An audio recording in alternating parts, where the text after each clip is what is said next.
Boa noite, nossos amigos e companheiros estudiosos do Espiritismo. Hoje, dia 3 de novembro de 2020, voltamos a apresentar o programa Encontro com o Espiritismo, que é uma produção da Associação Espírita Adolfo Bezerra de Menezes, aqui da cidade de Limoeiro. E hoje, neste programa que já anunciamos, conversaremos um pouco sobre a indulgência, que é um tema do Evangelho. A indulgência é a recíproca tolerância, paciência que nós, os espíritos reencarnados, precisamos de exercitar uns com os outros para haver um bom tráfego entre as criaturas humanas que, pela lei da natureza, a lei de viver em sociedade, precisamos da indulgência. E antes de entrarmos na abordagem principal, gostaríamos de ler um pensamento aqui de Paulo, o apóstolo, que vai ter muita utilidade para nós. O apóstolo Paulo diz em suas epístolas: sede fortes e pacientes nas provações.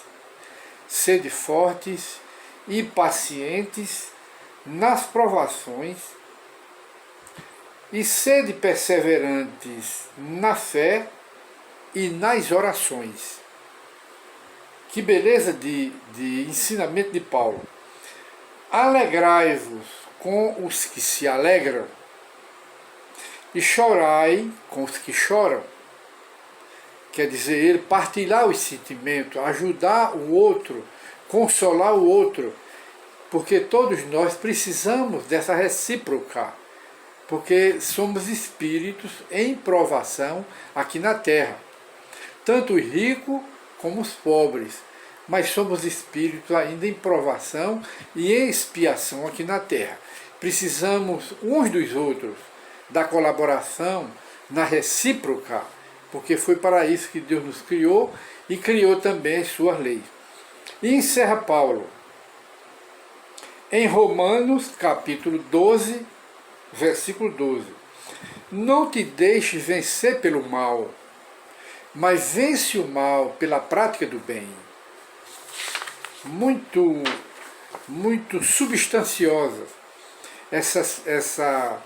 esses pensamentos de Paulo o apóstolo. Nós extraímos da revista Espírita Nova Era, Novo Mundo, que é uma produção da Associação Espírita Adolfo Bezerra de Menezes. Essa revista e o Jornal Espírita Allan Kardec estão disponíveis no Facebook do redator e apresentador do programa, Severino Barbosa, à disposição. E vamos iniciar o estudo da indulgência. Essa mensagem nós extraímos em consulta ao Evangelho segundo o Espiritismo, e é uma mensagem de um espírito que deu o nome de José, lá na Sociedade Espírita de Paris, que Allan Kardec era o presidente, fundador, e desencarnou ainda sob a sua responsabilidade. E esse espírito, de uma forma muito simples, ele diz assim: espíritas, queremos falar-vos hoje da indulgência, sentimento doce e fraternal que todo homem deve alimentar para com seus irmãos, mas do qual bem poucos fazem uso. A indulgência, que é a mútua compreensão, a mútua tolerância, que deve existir entre as criaturas, não só entre os cristãos, entre si, mas entre todas as criaturas humanas. que é a base de mudança, a base de reforma, a base de progresso. E parte de tudo isso da base, da raiz principal, que é a caridade, a prática do bem, que é a base, é o fundamento, é a pedra angular do cristianismo do Cristo e do espiritismo. E ele continua, o espírito. A indulgência não vê os defeitos dos outros. Ou, se os vê, evita falar deles, evita divulgá-los. Ao contrário, oculta-os, a fim de que não se tornem conhecidos, senão dela unicamente. E, se a malevolência os descobre, tem sempre pronta uma escusa, quer dizer, uma desculpa para eles. Escusa plausível, séria. Não das desculpas que, com a aparência de atenuar o mal, com a aparência de atenuar a falta, mas a evidenciam com pérfida intenção de sujar o nome da pessoa, de diminuir a pessoa no conceito público, no conceito social. É o que se chama a verdadeira maldade.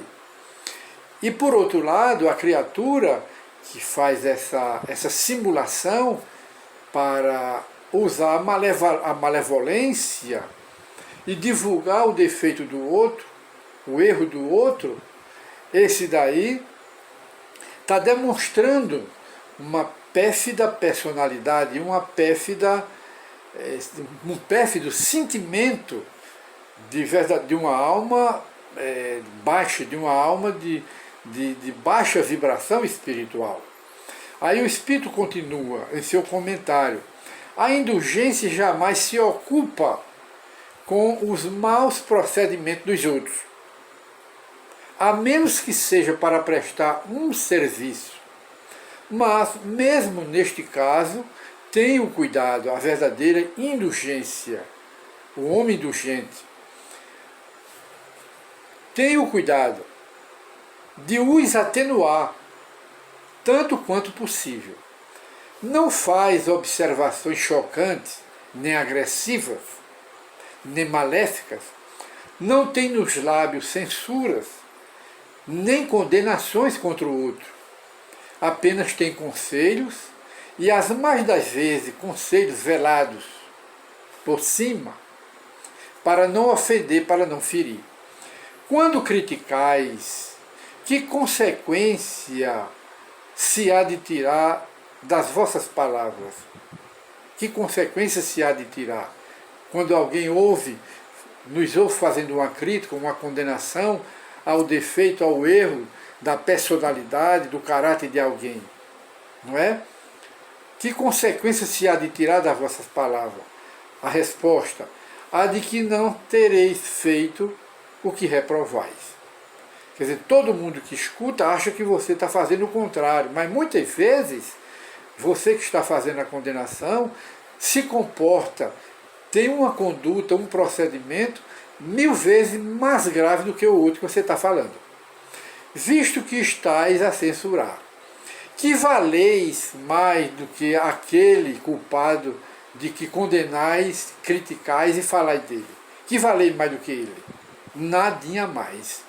Ó homens, quando será que julgareis os vossos próprios corações?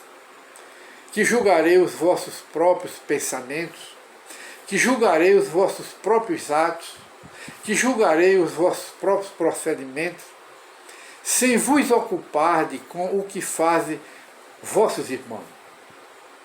Quando só tereis olhares severos sobre vós mesmos, criticar a vós mesmos, condenar a vós mesmos, que a vossa conduta é mais grave do que a daquele que condenais. Sede, pois, diz o Espírito, sede, pois, severos para convosco, e sede indulgentes, perdoadores, para com os erros dos outros. Lembrai-vos daquele Jesus de Nazaré, que julga em última instância, que vê os pensamentos íntimos de cada coração e que, por conseguinte, desculpa muitas vezes as faltas que censurais, ou condena o que relevais, porque conhece o motivo, as causas de todos os atos, de todos os procedimentos humanos. Lembrai-vos de que vós, que clamais em altas vozes, anátema, condenação, tereis, quiçá, cometido erros mais graves, tereis cometido pecados mais graves do que aquele que condenais. Sede indulgente, meus amigos, porquanto a indulgência atrai, é calmante, levanta, ergue, encaminha a indulgência, ao passo que a inflexibilidade, ser inflexível, o rigor exagerado, desanima, enfraquece, afasta e irrita os outros. A mensagem é de José Espírito, que foi em 1863. Então, meus prezados amigos e companheiros, ouvintes do programa Encontro com o Espiritismo, que belas mensagens dos Espíritos em o Evangelho segundo o Espiritismo, que é a terceira obra da codificação espírita.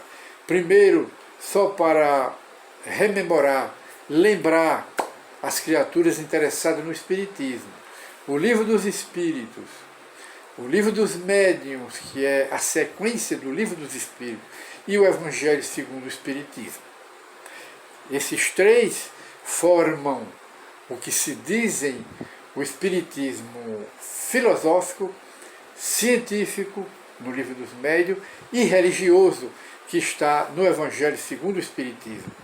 Se você quer uma boa interpretação da Bíblia, estude essas três obras.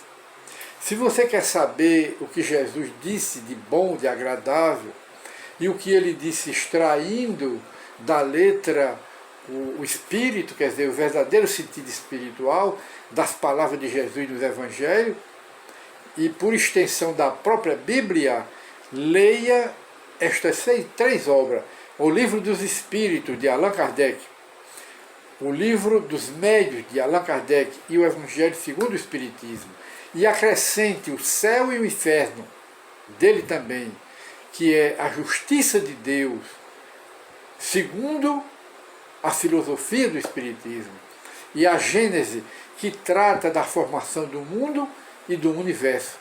Muita paz para todos e até a nova oportunidade em que apresentaremos o encontro com o Espiritismo. Muita paz para todos.